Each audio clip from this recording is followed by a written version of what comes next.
السلام عليكم. فيديو حلو كده بقى، وعايزين نشوف اللي بيحصل في الساحة الرياضية الفترة الجاية، لأنها كده بقى وقعت على الآخر. والأهلي فك الكيس، والزمالك لسه بيدفن فلوس تحت الأرض، ولسه الفترة الجاية اللي هيطلع فيها فلوس.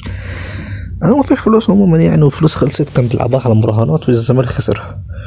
طيب، هنشوف بقى الأهلي ماشي كويس. اتعمل ايه بقى؟ اتعاقد مع الكهرباء، إمام عمر كمال، مؤمن زكريا، اخرهم بن شرقي. وكان فيها ياسر ابراهيم، بس ياسر ابراهيم ما عادش كتير في الزمالك، خد معاهم دوري 2015. اتكل على الله، الراجل قال لك انا كفايه كده عليا وعمي فرج عامر وعدني بكوز لانشون، وانا بحب اللانشون عشان انا وعيالي.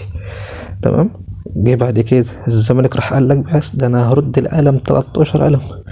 طب ازاي؟ قال لك هشيل 10 هاخد 3. قال لك ازاي؟ قال لك هاخد عبد الله وحمدي وناصر، هما التلاتة موجودين هما في الفريق. طب تمام، مين تاني موجود في الفريق معانا كمان؟ لاعب كان في الاهلي، هو مين؟ احمد حسام، لسه ماضي امبارح، راجل موجود النهارده.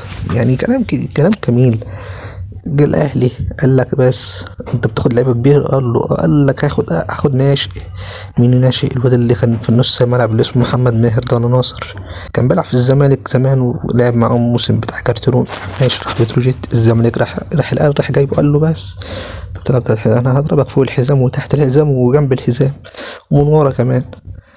بس وده اللي حصل. السحر جه عم الجروس امبارح قال لك لا هات لعيب حلو، قال لك هات لك واد اسمه معاذ كده في كويس، هاته. جابوه، واد كويس أوي يعني. بس وده كان بترشيح من ميدو وهي جمال العدل.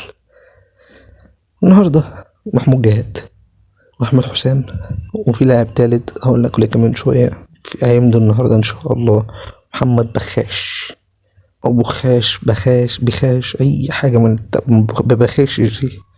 يعني الناس دي كلها اللي جايه الزمالك، كل ده بتوصيات من جروس. وفي لاعب كمان قوي جدا جاي من الاهلي للزمالك، وهو احمد عبد القادر. السلام عليكم.